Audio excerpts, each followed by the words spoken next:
నమస్తే welcome to special focus. పైనుంచి ప్రళయం, గగనం దూసే జలఖడ్గం, నడినెత్తిన రాకాసి మేఘం, ఆకాశం బద్దలయ్యే విస్ఫోటనం, ఊహించని స్థాయిలో వర్ష భీభత్సం. ఈ మధ్యకాలంలో కాశ్మీర్ నుంచి కామారెడ్డి దాకా అకస్మాత్తుగా వరదలకు కారణమేంటి? అసలు క్లౌడ్ బర్స్ట్ గురించి ఎక్స్పర్ట్స్ ఏం చెబుతున్నారు? స్పెషల్ ఫోకస్లో డీటెయిల్స్ చూద్దాం. క్లౌడ్ బర్స్ట్ ఈ మధ్య కాస్త గట్టిగా వినిపించిన పదం ఇది. దాని ఎఫెక్ట్ కూడా చాలా గట్టిగానే తగిలింది. మేఘం బద్దలైనట్టుగా వరుణుడు చేసిన వికటాట్టహాసానికి ఊరు ఏరు ఏకమైంది. ఆకస్మిక వరదలతో అంతా కకావికలమైంది. ఇంతకీ క్లౌడ్ బరస్ట్కు కారణమేంటి? మేఘం విసిరే వాటర్ బాంబ్, ఆకాశం బద్దలయ్యే విస్ఫోటనం, గగనం దూసే జలఖడ్గం, నింగి నుంచి ప్రళయం, వర్ష బీభత్సం క్లౌడ్ బరస్టేనా? కాశ్మీర్ నుంచి కామారెడ్డి దాకా మేఘ గర్జనేనా? క్లౌడ్ బరస్ట్ అంటే ఏంటి? కారణమేంటి? ప్రపంచం రికార్డు స్థాయి వర్షాలను చూసింది.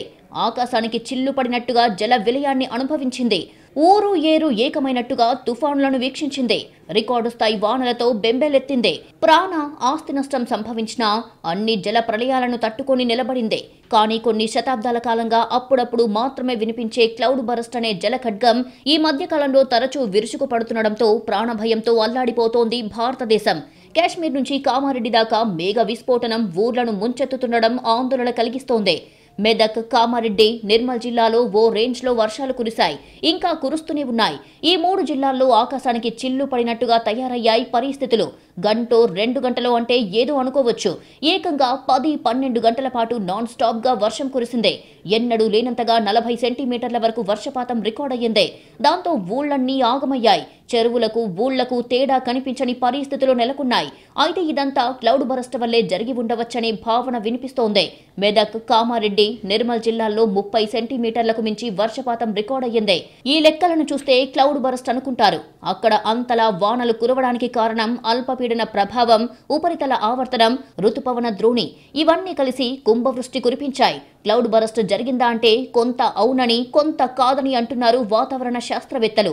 మెదక్, కామారెడ్డి జిల్లాల్లో గంటల తరబడి తీవ్రత మారుతూ వర్షం కురిసింది. కానీ ఒక పరిధిలో అంటే 5 నుంచి 10 స్క్వేర్ కిలోమీటర్ల పరిధిలో 10కి పైగా సెంటీమీటర్ల వర్షపాతం గంట వ్యవధిలో కురిస్తేనే దానిని క్లౌడ్ బరస్ట్ గా పరిగణిస్తారు. క్లౌడ్ బరస్ట్ కు ముఖ్య కారణం క్యూములోనింబస్ మేఘాలు. ఇవి ఏర్పడడానికి అనేక వాతావరణ పరిస్థితులు కారణమవుతాయి. ముఖ్యంగా అత్యధిక వేడికి తేమ తోడవడం ఓ కారణం. అల్పపీడనాలు, తుఫాన్లు మరో కారణం.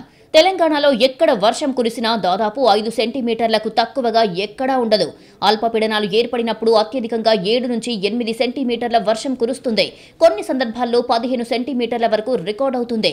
కానీ ఇదంతా కిలోమీటర్ కంటే తక్కువ పరిధిలో కురుస్తుంది. అన్ని ప్రాంతాల్లో దాదాపు ఇదే పరిస్థితి. అందుకే మన దగ్గర క్లౌడ్ బరస్ట్ అయ్యే ఛాన్స్ లేకపోవచ్చనే మాట వినిపిస్తుంది. కానీ ప్రస్తుతం ఉన్న వాతావరణ పరిస్థితుల్లో క్లౌడ్ బరస్ట్ సాధ్యమయ్యే ఛాన్స్ లేకపోలేదు. 10 రోజుల ముందు కూడా రాష్ట్ర వ్యాప్తంగా భారీ వర్షాలు కురిశాయి. తర్వాత వారం పాటు వర్షాలు లేకపోగా తీవ్ర ఉక్కపోత, వేడి వాతావరణం కొనసాగింది. ఆ తర్వాత వెంటనే బంగాళాఖాతంలో అల్పపీడనం ఏర్పడడం, దాని ప్రభావం తెలంగాణపై ఉండటంతో పాటు ఇక్కడున్న తేమ, ఉక్కపోత తోడయ్యాయి. ఇది అత్యంత భారీ వర్షాలకు కారణమయ్యిందని అంచనా వేస్తున్నారు వాతావరణ శాఖ అధికారులు. ఆ ప్రాంతాల్లో ఎక్కువగా కన్వర్జెన్స్ అది ఏర్పడుతూ ఉంటుంది. మాయిశ్చర్ కంటెంట్ అది కూడా మనకి ఈ లేక్స్ అవి ఎక్కువగా ఉండటం వల్ల, రివర్స్ అయి ఉండటం వల్ల, ఆ ప్రాంతాల్లో మనకి ఫారెస్ట్ ఏరియా అది ఎక్కువగా ఉండటం వల్ల ఇటువంటి సిచ్యువేషన్స్ వస్తున్నాయి. అయితే మనకి ఈ సైంటిఫిక్గా కూడా చూసుకున్నట్లయితే అరేబియన్ సముద్రంలో ఉన్నటువంటి మాయిశ్చర్ కూడా 26th సాయంత్రం నుండి కూడా మనకి ఇంకర్షన్ ఉండటం వల్ల, ఈ అల్పపీడనం యొక్క ప్రభావం వల్ల కూడా మనకు ఇట్లాంటి సిచ్యువేషన్ అనేది వెస్టర్న్ సెక్టర్లో కనపడింది. కొన్నిసార్లు ఎండాకాలంలో కూడా భారీ వర్షాలు కురుస్తాయి. ఒక్కోసారి దాదాపు 7 సెంటీమీటర్లకు పైగానే వాన పడుతుంది. అదేమీ క్లౌడ్ బరస్ట్ అనడానికి వీలు లేదు. కానీ గతంతో పోలిస్తే ఈ సీజన్లో తీవ్రమైన ఉక్కపోత, ఉష్ణోగ్రతలు రికార్డ్ అవుతున్నాయి. దానికి కాస్త తేమ లేదా సముద్రంలో అనుకూలమైన సినాప్టిక్ కండిషన్స్ తోడైతే క్లౌడ్ బరస్ట్ అయినా చెప్పలేం. గతంలో ములుగు, వరంగల్ జిల్లాల్లో క్లౌడ్ బరస్ట్ అయ్యింది. దీనికి అక్కడున్న అటవీ ప్రాంతాలు ఓ కారణమైతే మచిలీపట్నం సముద్ర తీరానికి ఆ ప్రాంతాలు దగ్గరగా ఉండటం మరో కారణం. ఇక మెదక్, కామారెడ్డి జిల్లాల్లోనూ అటవీ ప్రాంతం ఎక్కువగానే ఉండగా వాటర్ బాడీస్ కూడా పెద్ద మొత్తంలో ఉంటాయి. ఇది కూడా ఆ ప్రాంతాల్లో తేమ శాతం పెరగడానికి కారణమవుతుంది. తేమ శాతం అధికంగా ఉన్నప్పుడు రుతుపవనాల గాలుల ప్రభావం అధికంగా ఉంటుంది. దీంతో అల్పపీడనాలు లాంటివి ఏర్పడినప్పుడు ఖచ్చితంగా వర్షపాతం అధిక మొత్తంలో రికార్డ్ అవుతుందని చెబుతున్నారు వాతావరణ శాఖ అధికారులు. కురిస్తే కుంభవృష్టి లేదంటే పన్నీటి జల్లులు అన్నట్టుగా తెలంగాణలో చాలా చోట్ల వర్ష బీభత్సం కనిపిస్తోంది. ఎప్పుడు ఎక్కడ క్లౌడ్ బరస్ట్ అవుతుందో, ఎటు నుంచి ఆకస్మిక వరదలు విరుచుకుపడతాయో, ఏ క్షణాన కుండపోత కుమ్మరిస్తుందో తెలియక ఉత్తరాది ప్రజలు వణికిపోతున్నారు. మరీ ముఖ్యంగా జమ్మూ కాశ్మీర్, ఉత్తరాఖండ్, హిమాచల్ ప్రదేశ్లైతే మేఘ విస్ఫోటనం, ఆకస్మిక వరదలతో అల్లాడిపోతున్నారు. ఉత్తర భారతంలో ఈ స్థాయి వర్షాలకు క్లౌడ్ బరస్టే కారణమా? జమ్మూ కాశ్మీర్, ఉత్తరాఖండ్, హిమాచల్ ప్రదేశ్లో ఎన్నడూ చూడనంతగా వర్ష బీభత్సం మేఘ విస్ఫోటనమేనా? హైదరాబాదులో అప్పుడప్పుడు సడన్గా దంచికొడుతున్న వానలు క్లౌడ్ బరస్టేనా? గతంలో వాయనాడ్, అంతకుముందు బెంగళూరు, ముంబైలు కూడా క్లౌడ్ బరస్ట్తోనే విలవిల్లాడిపోయాయా? ఉత్తరాఖండ్లో క్లౌడ్ బరస్ట్ అయ్యింది. హిమాచల్లోనూ కుంభవృష్టి కురిసింది. ఈ తరహా క్లౌడ్ బరస్టులు దేశంలోని అనేక ప్రాంతాల్లో అనేక సార్లు జరిగాయి. అయితే ఇవి కొండ ప్రాంతాల్లో జరగడం కామన్. కానీ సిటీస్లోనూ క్లౌడ్ బరస్ట్ జరిగిన దాఖలాలు ఉన్నాయి. గతంలో బెంగళూరు, చెన్నై, ముంబై వంటి నగరాల్లో క్లౌడ్ బరస్ట్ అయ్యాయి. ఇవన్నీ సముద్ర తీరాలు ఉన్న నగరాలు. గతంలో తెలంగాణలోని ములుగు, వరంగల్ జిల్లాలో క్లౌడ్ బరస్ట్ అయ్యింది. హైదరాబాద్లోనూ క్లౌడ్ బరస్ట్ తరహా పరిస్థితులు ఎదురైనా కూడా అంత తీవ్రత ఇక్కడ లేదు. క్లౌడ్ బరస్టా, వర్ష బీభత్సమా ఒక అంచనా వెయ్యలేకపోతున్నా క్లౌడ్ బరస్ట్ రేంజ్లో హైదరాబాద్లో వర్షాలు దంచికొడుతున్నాయి. హైదరాబాద్ సిటీలో తక్కువలో తక్కువ 5 సెంటీమీటర్ల వర్షపాతం నమోదవుతుంది. అల్పపీడనాలు ఏర్పడినప్పుడు సిటీలో అత్యధికంగా 7 నుంచి 8 సెంటీమీటర్ల వర్షం కురుస్తుంది. కొన్ని సందర్భాల్లో 10 సెంటీమీటర్ల రెయిన్ కూడా రికార్డ్ అయ్యింది. కానీ ఇదంతా కిలోమీటర్ కంటే తక్కువ వ్యవధిలో కురుస్తుంది. హైదరాబాద్లో దాదాపు ఇదే పరిస్థితి. అంటే మన దగ్గర క్లౌడ్ బరస్ట్ అయ్యే ఛాన్స్ లేకపోవచ్చు అని అనుకుంటాం. కానీ ప్రస్తుతం ఉన్న వాతావరణ పరిస్థితుల్లో అది సాధ్యమయ్యే ఛాన్స్ లేకపోలేదు. హైదరాబాద్ సిటీలో వేడి వాతావరణం ఉంటుంది. ఉదయం నుంచి ఉష్ణోగ్రతలు, సాయంత్రం ఒక్కసారిగా వర్షాలు. దాదాపు ప్రతి సీజన్లో ఇంతే. కొన్నిసార్లు ఎండాకాలంలో కూడా సిటీలో భారీ వర్షం నమోదవుతుంది. ఇటువంటి పరిస్థితుల్లో కురిసిన వర్షపాతం దాదాపు 7 సెంటీమీటర్ల పైనే ఉంటుంది. సో ఇదేం క్లౌడ్ బరస్ట్ అనడానికి వీలు లేదు. కానీ గతంతో పోలిస్తే ఈ సీజన్లో తీవ్రమైన ఉక్కపోత, ఉష్ణోగ్రతలు రికార్డ్ అవుతున్నాయి. దీనికి కాస్త తేమ లేదా సముద్రంలో అనుకూలమైన సినాప్టిక్ కండిషన్స్ ఉంటే హైదరాబాద్లోనూ తెలంగాణలోనూ క్లౌడ్ బరస్ట్ అయినా చెప్పలేం. గతంలో తెలంగాణలోని ములుగు జిల్లాలో క్లౌడ్ బరస్ట్ అయ్యింది. అయితే దీనికి అక్కడున్న కొండ ప్రాంతాలు ఓ కారణమైతే మచిలీపట్నం సముద్ర తీరం దగ్గరగా ఉండటం కూడా మరో కారణం. మొత్తంగా మన దగ్గర సముద్రం లేదు కదా, మనకేం ప్రాబ్లం లేదు అనుకుంటే పొరపాటే. ప్రస్తుతం ఇక్కడున్న వాతావరణ పరిస్థితులు అనుకూలంగా ఉన్నాయి. ఇప్పటికే సిటీలోని షేక్పేట్ లాంటి ప్రాంతాల్లో దాదాపు 10 సెంటీమీటర్ల వరకు వర్షపాతం నమోదవుతోంది. కానీ వర్షపాతం కురుస్తున్న ఏరియా పరిధి తక్కువగా ఉండటంతో తీవ్రత తక్కువగా అనిపిస్తోంది. ఆకాశం బద్దలైందన్న మాటకు కేరళలోని వైనాడు ఘోర విపత్తే నిదర్శనం. క్లౌడ్ బరస్ట్ పర్వత ప్రాంతాల్లో పడితే దాని తీవ్రత, ఆపై దానివల్ల జరిగే ఉపద్రవం ఎంత ఉంటుందో ఎవరూ ఊహించడానికి కూడా సాధ్యం కావడం లేదు. గతంలో వైనాడు పరిసర ప్రాంతాల్లో అడుగడుగునా కనిపించిన ఘోరమైన దృశ్యాలే అందుకు నిదర్శనం. ఇప్పుడు జమ్మూ కాశ్మీర్, ఉత్తరాఖండ్, హిమాచల్ ప్రదేశ్ రాష్ట్రాల్లోనూ ఇదే పరిస్థితి. వాతావరణ పరిశోధకులు దీన్ని క్లౌడ్ బరస్ట్ అంటున్నారు. మొన్నటికి మొన్న వైనాడ్లో, నిన్న ఢిల్లీలో, ఆ తర్వాత హిమాలయ పర్వతాణువుల్లో ఉన్న రాష్ట్రాల్లో ఒక్కసారిగా కురుస్తున్న కుంభవృష్టి ధాటికి ఊళ్లకు ఊళ్లే నాశనమైపోతున్నాయి. ఆస్తి నష్టం గురించి చెప్పే సాహసం కూడా ఎవ్వరూ చేయడం లేదు. అత్యాధునిక సాంకేతిక పరిజ్ఞానం అందుబాటులో ఉండబట్టి కనీసం ప్రాణ నష్టాన్ని వీలైనంత తగ్గించే ప్రయత్నంలో ఉంటున్నాయి ప్రభుత్వాలు. ఎక్కడ క్లౌడ్ బరస్ట్ ఏర్పడతాయో ముందుగానే వాతావరణ శాఖ హెచ్చరిస్తూ ఉండటం, అటువంటి ప్రాంతాల్లో గంట గంటకు వెదర్ అప్డేట్స్ అందిస్తూ అటు అధికారుల్ని, స్థానికుల్ని హెచ్చరిస్తూ ఉండటంతో తగిన ముందస్తు జాగ్రత్తలు తీసుకుంటున్నారు. పర్వతం మీద ఎక్కుతూనే ఉన్నప్పుడు ఎక్కువ అలా క్లౌడ్ ఫామ్ అయిపోయి హోల్డ్ అయిపోతుంది కొంతసేపు. సో సడన్ గా ఆ తర్వాత కూల్ అయి మళ్ళీ కింద రావాలి కదా. సో అది డౌన్ పోర్ సడన్ గా ఉంటుంది. సో సడన్ గా కొంత సమయంలో కొంత ప్లేస్లోనే ఒక 20 to 30 kilometres, mostly 10 to 20 kilometres ఆ రేంజ్లోనే ఫామ్ అయిపోయి మీకు సడన్గా క్లౌడ్ బర్స్ట్, అదే ఆ వాటర్ అన్ని మనకి మేఘాల నుంచి కింద రావటం జరుగుతుంది. సో అది ఒక గంటలో 100 mm, అదర్వైజ్ ఒక గంటలో 10 సెంటీమీటర్స్ అంటాము. అలా సడన్ డౌన్ పోర్ అలా వస్తున్నప్పుడు దాన్ని మనం క్లౌడ్ బర్స్ట్ అని అంటున్నాము. హిమాలయాల్లో జన్మించే అనేక నదులు, ఉపనదులు, వాగులు, ప్రవాహాలు ఉప్పొంగి ప్రవహిస్తున్నాయి. హిమాలయ రాష్ట్రాల్లో కొండ చర్యలు విరిగిపడి అనేక రహదారులు మూతబడ్డాయి. మైదాన ప్రాంతాల్లో వరదలు బీభత్సాన్ని సృష్టిస్తున్నాయి. 2013లో ఉత్తరాఖండ్ తరహా బీభత్సాన్ని ఇప్పుడు యావత్ ఉత్తర భారతదేశం చవిచూస్తోంది. మరి ఈ వైపరీత్యానికి కారణమేమిటి అనే అంశంపై భారత వాతావరణ విభాగం దృష్టి సారించింది. రుతుపవనాల సమయంలో సీజన్ మొత్తంలో కురవాల్సిన వర్షపాతం సగటు 239.1 మిల్లీమీటర్లు. కానీ జూన్లో పెద్దగా వర్షాలే కురవలేదు. అయితే ఈ సీజన్లో ఇప్పటి వరకు కురవాల్సిన మొత్తం వర్షపాతం కొద్ది రోజుల వ్యవధిలోనే కురిసింది. ఇప్పటి వరకు కురిసిన వర్షపాతం సగటు 243.2కు చేరుకుందని వాతావరణ శాఖ లెక్కించింది. అంటే సీజన్ సగటును మించిన వర్షపాతం కొద్ది రోజుల్లోనే కురిసిందని ఈ గణాంకాలు చెబుతున్నాయి. దేశ రాజధాని న్యూఢిల్లీ వీధులను జలమయం చేయడం నుంచి మొదలుపెట్టి ఉత్తరాఖండ్, హిమాచల్ ప్రదేశ్, జమ్మూ కాశ్మీర్, పంజాబ్, హర్యానా రాష్ట్రాల్లో కనిపిస్తున్న దృశ్యాలు ప్రజలను ఆందోళనకు గురిచేస్తున్నాయి. హిమాచల్ ప్రదేశ్లో అనేక చోట్ల కొండ చర్యలు విరిగిపడ్డాయి. రహదారులు కొట్టుకుపోయాయి. మెరుపు వరదలు ముంచెత్తి అనేక భవనాలు, వాహనాలు నీట మునిగాయి. నదులన్నీ ఉప్పొంగి ప్రవహిస్తున్నాయి. సాధారణ రుతుపవనాలతో ఇంతటి జల ప్రళయం సంభవించే అవకాశం లేదు. కానీ పశ్చిమ దిశ నుంచి వీచే గాలులు ఉత్తర భారతదేశంలో వాతావరణంలో అనేక మార్పులు తీసుకొచ్చాయి. వెస్టర్న్ డిస్టర్బెన్సెస్ గా వాతావరణ నిపుణులు వ్యవహరించే ఈ ప్రత్యేక పరిస్థితి రుతుపవనాలకు తోడవడం వల్ల వర్షపాతం అధికంగా నమోదైందని వాతావరణ విభాగం భావిస్తోంది. పశ్చిమ దిశ గాలులు భూమధ్య రేఖకు ఎగువన ఉన్న ఉత్తరార్ధ గోళంలోనే ఎక్కువగా సంభవిస్తాయి. మధ్యధరా ప్రాంతం నుంచి ఈ గాలులు మొదలవుతాయి. భారతదేశానికి పశ్చిమ దిశలో ఉన్న ప్రాంతం నుంచి వచ్చే గాలులు కాబట్టి వాటిని పశ్చిమ దిశ గాలులుగా భారత వాతావరణ నిపుణులు వ్యవహరిస్తుంటారు. సాధారణంగా ఇవి డిసెంబర్ నుంచి మార్చి మధ్యకాలంలో భారతదేశంపై ప్రభావం చూపుతుంటాయి. ఫలితంగా ఉత్తర భారతదేశంలో ఆ సమయంలో చలి తీవ్రత అధికంగా ఉంటుంది. కానీ ఈ ఏడాది మార్చి నుంచి మే మధ్యకాలంలో 20 సందర్భాల్లో పశ్చిమ గాలులు భారతదేశాన్ని తాకాయి. ఆ కారణంగానే ఈ ఏడాది వేసవి తీవ్రత ఉత్తరాదిపై తక్కువగా ఉంది. ఉత్తరాదిన సగటు కంటే తక్కువ ఉష్ణోగ్రతలు నమోదయ్యాయి.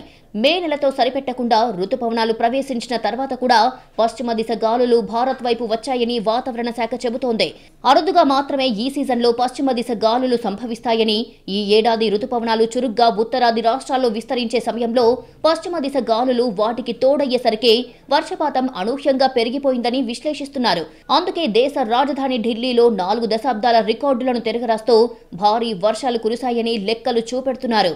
2013లో ఉత్తరాఖండ్ కేదార్నాథ్ మార్గంలో సంభవించిన జల ప్రళయానికి కూడా ఈ పశ్చిమ గాలులే కారణమని వాతావరణ శాఖ చెబుతోంది. రుతుపవనాలు ఉత్తర భారతదేశంలో విస్తరించే సమయంలో వాటికి వ్యతిరేక దిశలో చల్లటి తడితో కూడిన పశ్చిమ గాలులు ఎదురుపడితే ఊహించని రీతిలో వర్షపాతం నమోదవుతుంది. ఒక రకంగా చెప్పాలంటే సాధారణంగా రుతుపవనాలు మోసుకొచ్చే వర్షాలకు ఈ పశ్చిమ గాలులు ఉత్ప్రేరకాలుగా పనిచేస్తాయి. దేశానికి తూర్పున ఉన్న బంగాళాఖాతం మీదుగా వచ్చే తేమకు పశ్చిమ దిశన ఉన్న అరేబియా సముద్రం మీద నుంచి వచ్చే తేమ తోడై డబుల్ ధమాకా పరిస్థితి ఏర్పడుతుంది. వర్షం వీరదంచుడు దంచుతుంది. ఊరును ఏరును ఏకం చేస్తుంది. అసలు క్లౌడ్ బరస్ట్లంటే ఏంటి? ఎలా ఏర్పడతాయి? ఒక్కసారిగా వాటర్ ట్యాంకులా ఎలా కుమ్మరిస్తాయి? ప్రపంచ దేశాల క్లౌడ్ బరస్ట్ అనుభవాలేంటి?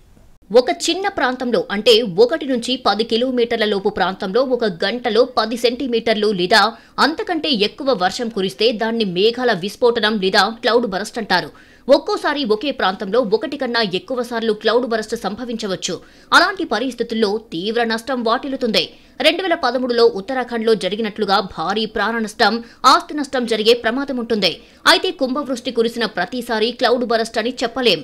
భారత వాతావరణ శాఖ ప్రకారం సాధారణంగా అతి స్వల్ప సమయంలో భారీ వర్షాలకు దారి తీయడాన్నే మేఘాల విస్ఫోటనం లేదా క్లౌడ్ బరస్ట్ గా వ్యవహరిస్తారు. ముఖ్యంగా 20 నుంచి 30 చదరపు కిలోమీటర్ల పరిధిలో గంటకు 10 సెంటీమీటర్ల వర్షపాతం నమోదవుతుంది. ఒక్కోసారి ఉరుములు, పిడుగులతో ఊహించని స్థాయిలో కురిసే ఈ భారీ వర్షాలు ఆకస్మిక వరదలకు దారితీస్తాయి. స్వల్ప పరిధిలో 2 గంటల వ్యవధిలోనే 5 సెంటీమీటర్లు అంతకంటే ఎక్కువ వర్షపాతం నమోదైతే కూడా దాన్ని మినీ క్లౌడ్ బరస్ట్ గా వ్యవహరిస్తారు. అన్ని క్లౌడ్ బరస్టులు భారీ వర్షాలకు దారితీస్తాయి. కానీ స్వల్ప సమయంలో సంభవించే భారీ వర్షాలన్నిటినీ క్లౌడ్ బరస్ట్ గా పరిగణించలేం. కొన్ని వాతావరణ పరిస్థితులు ఉంటేనే వాటిని క్లౌడ్ బరస్ట్ గా పరిగణిస్తారు. క్లౌడ్ బరస్ట్ ఎప్పుడు సంభవిస్తుంది అనే విషయాన్ని ఖచ్చితంగా అంచనా వేయడం కష్టమేనని చెప్పవచ్చు. దేశంలో సంభవించే క్లౌడ్ బరస్ట్ పైన ఇప్పటి వరకు తక్కువ సమాచారమే ఉంది. తక్కువ పరిధిలో కుంభవృష్టి సృష్టించే అవకాశం ఉండటంతో అవి ఏ ప్రాంతంలో సంభవిస్తాయనే విషయాన్ని ఖచ్చితంగా ఎవరూ చెప్పలేరు. అవి ఎక్కువగా ఎత్తైన ప్రదేశాల్లోనే చోటు చేసుకుంటాయని వాతావరణ శాస్త్రవేత్తలు చెబుతున్నారు. ముఖ్యంగా వర్షాకాల సమయంలో హిమాచల్ ప్రదేశ్, జమ్మూ కాశ్మీర్, ఉత్తరాఖండ్ వంటి ఎత్తైన ప్రదేశాల్లో వాతావరణ మార్పుల మార్పుల వల్ల ఇవి అకస్మాత్తుగా సంభవిస్తుంటాయి. రుతుపవనాలు దేశంలోకి ప్రవేశించినప్పుడు అరేబియా సముద్రం నుంచి తేమతో కూడిన గాలులు వీస్తాయి. ఇవి పర్వత ప్రాంతాల్లో ప్రయాణిస్తున్నట్లు అధిక తేమను కలిగి ఉంటాయి. అయితే వర్షం పడే పరిస్థితి ఏర్పడినప్పటికీ వేడి వాతావరణం వల్ల మేఘాలు ఘనీభవించడం కొనసాగుతూనే ఉంటుంది. ఇలా ఘనీభవన ప్రక్రియ పలుసార్లు కొనసాగడంతో మేఘాల సాంద్రత పెరిగే ఏదో ఒక సమయంలో ఒక్కసారిగా విస్ఫోటనం చెందుతాయి. దీంతో తక్కువ పరిధిలో తక్కువ సమయంలోనే కుంభవృష్టి కురిసి భారీ వరదలకు కారణమవుతాయి. భారీ ప్రాణ ఆస్తి నష్టాలకు దారితీసే ఈ క్లౌడ్ బరస్టులు భారత్లో చోటు చేసుకుంటూనే ఉన్నాయి. కేవలం హిమాలయ ప్రాంతాల్లోనే ఏటా పదుల సంఖ్యలో క్లౌడ్ బరస్టులు సంభవిస్తున్నట్లు పలు నివేదికలు వెల్లడిస్తున్నాయి. భారత వాతావరణ శాఖ గణాంకాల ప్రకారం 1970 నుంచి 2016 వరకు 30 క్లౌడ్ బరస్టులు సంభవించాయి. 2002లో ఉత్తరాంచల్లో సంభవించిన కుంభవృష్టికి 28 మంది బలయ్యారు. ఆకస్మిక వరదల ధాటికి పలు గ్రామాలకు తీవ్ర నష్టం వాటిల్లింది. ఇటీవలి కాలంలో అమర్నాథ్ గుహ దగ్గర జరిగిన క్లౌడ్ బరస్ట్ కారణంగా వరదలు సంభవించాయి. ఆ విషాద ఘటనలో 16 మంది మృత్యువాత పడటంతో పాటు పదుల సంఖ్యలో యాత్రికులు గాయాల పాలయ్యారు. మాయిస్ట్ ఎయిర్ ఆ పర్వతం మీద ఎక్కుతూనే ఉన్నప్పుడు ఎక్కువ అలా క్లౌడ్ ఫామ్ అయిపోయి హోల్డ్ అయిపోతుంది కొంతసేపు. సో సడన్ గా ఆ తర్వాత కూల్ అయి మళ్ళీ కింద రావాలి కదా, సో అది డౌన్ పోర్ సడన్ గా ఉంటుంది. సో సడన్ గా కొంత సమయంలో కొంత ప్లేస్లోనే ఒక 20 to 30 kilometres, mostly 10 to 20 kilometres ఆ రేంజ్లోనే ఫామ్ అయిపోయి మీకు సడన్ గా క్లౌడ్ బర్స్ట్, అదే ఆ వాటర్ అన్ని మనకి మేఘాల నుంచి కింద రావటం జరుగుతుంది. సో అది ఒక గంటలో 100 mm, అదర్వైజ్ ఒక గంటలో 10 సెంటీమీటర్స్ అంటాము. అలా సడన్ డౌన్ పోర్ అలా వస్తున్నప్పుడు దాన్ని మనం క్లౌడ్ బర్స్ట్ అని అంటున్నాము. ఒక పరిధిలో అంటే 5 నుంచి 10 స్క్వేర్ కిలోమీటర్ల వ్యవధిలో 10కి పైగా సెంటీమీటర్ల వర్షపాతం గంట వ్యవధిలో కురిస్తే దాన్ని క్లౌడ్ బరస్ట్ గా పరిగణిస్తారు. క్లౌడ్ బరస్ట్ కు ముఖ్య కారణం క్యూములోనింబస్ మేఘాలు. అయితే ఇవి ఏర్పడడానికి అనేక వాతావరణ పరిస్థితులు కారణమవుతాయి. ముఖ్యంగా అత్యధిక వేడికి తేమ తోడు కావడం ఓ కారణమైతే అల్పపీడనాలు, తుఫానులు మరో కారణం. సిటీస్ వంటి ప్రాంతాల్లో క్యూములోనింబస్ మేఘాల ప్రభావం అధికంగా ఏర్పడుతుంది. హైదరాబాద్, బెంగళూరు, ముంబై, చెన్నై వంటి నగరాల్లో అతి భారీ వర్షాలకు క్యూములోనింబస్ మేఘాలు ప్రధాన కారణం. 19వ శతాబ్దంలో తొలిసారి క్లౌడ్ బరస్ట్ అనే పదం వాడుకలోకి వచ్చింది. వాటర్ బెలూన్లు కనిపిస్తూ ఒక్కసారిగా పేలిపోయేలా ఉండటంతో క్లౌడ్ బరస్ట్ గా పిలిచారు. ఇండియాలో 2005 నుంచి క్లౌడ్ బరస్ట్ ఉత్పాతాలు అనుభవంలోకి వచ్చాయి. 2005 ముంబై వర్ష బీభత్సం, 2010 లేహ్, 2013 ఉత్తర భారత భీకర వరదలు క్లౌడ్ బరస్ట్ వల్లనేనని వాతావరణ నిపుణులు వివరిస్తున్నారు. గ్లోబల్ వార్మింగ్, వాతావరణ మార్పుల దుష్ఫలితాల్లో క్లౌడ్ బరస్ట్ ఒకటిగా చెబుతున్నారు. అత్యాధునిక సాంకేతిక పరిజ్ఞానంతో ఎప్పటికప్పుడు క్లౌడ్ బరస్ట్ ను ట్రాక్ చేస్తూ అప్రమత్తం కావాల్సిందే, ప్రాణాలు కాపాడుకోవాల్సిందే. అందుకు వాతావరణ శాఖ మరింత స్పష్టమైన, నిర్దిష్టమైన అంచనాలు వెల్లడించి అందరినీ అలర్ట్ చేసే బాధ్యతను త్రికరణ శుద్ధిగా నిర్వర్తించాలని జనం కోరుకుంటున్నారు.